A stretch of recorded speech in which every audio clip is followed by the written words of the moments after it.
when you attend networking parties and mingle with VCs and angels and you tell them, I'm active in the EdTech space, many of them have this notion, many tell you, it's pretty hard. It's a tough space. So do you agree with that? And where do you think does that come from?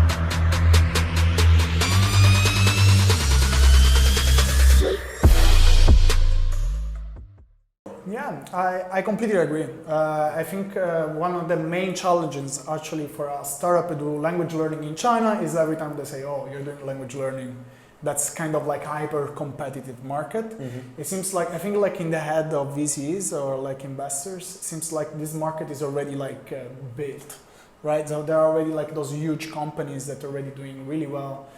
And I think they in their head they think we hit the ceiling of this market, so it's hyper competitive. Yeah. But on the other hand, if you consider like the industry of education is like trillions of dollars of the industry worldwide, so it's one of the biggest industry worldwide. Yeah. But why actually we don't have the Google or Amazon of education, yes, or Alibaba or Tencent of education? I believe the main reason is because of this industry, the way it works, it's really particular. The reason being that in the education it's really difficult to build network effects that are really powerful. Mm-hmm. So like I don't know, Alibaba or Tencent can build a really powerful network effect because like WeChat, obviously you have these huge networks, yeah, and so that for incumbents it's really easy to protect their shares because, yes, a new WeChat cannot emerge anymore because WeChat already took all the market, yeah, so there is no value in that. But for education is different because education actually what you need, I believe like the root of education is the relationship between teachers and students. Mm-hmm. So you cannot talk about education if you don't talk about relationship between teachers and students. And actually the way the relationship between teacher and student works right now is really basic. So they're still using those pieces of papers, or if you want to go like kind of high technology, they're using a video call with some whiteboard that the teacher can write something on the internet. So that's the most advanced tools that they're using. So it's really difficult for a company to completely dominate the market because the technology you're using is really like basic. So it's really easy to go off platform, for example. So you go on a platform like italki, the students stay there, but then they go off platform. Why? Because then they can do exactly the same thing on Skype. Mm-hmm. Right? So there is no reason why those people should stay in that platform because the technology is really basic. Yeah. So this is the reason why those big companies cannot build like huge network effects. They can manage them to protect against competitors. So that's why you don't see those global education companies. Mm-hmm. But I believe that there is a solution for that. Actually, what we're building right now, I believe that can be the real solution for this huge problem. Mm-hmm. The reason being is the user using our platform, actually, they don't go off platform.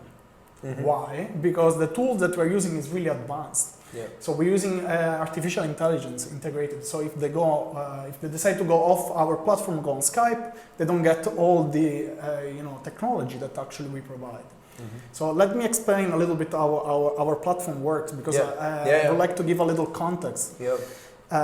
So basically, our platform is a matchmaking platform. As you tried before, it was fun. It was fun. Yeah. I know you like fun yes, interactions. So I'm glad that it was fun for you. So basically, you had a conversation with a teacher online using our app, right? What we do is this conversation actually is recorded in our servers, and then we use artificial intelligence actually to analyze what you've been said during the conversation with the teacher, identifying exactly what are the interesting parts of this conversation, the content that might be useful for you, mm-hmm, such as you study like I am a venture capitalist, right? Yes. So 我是一个创业投资.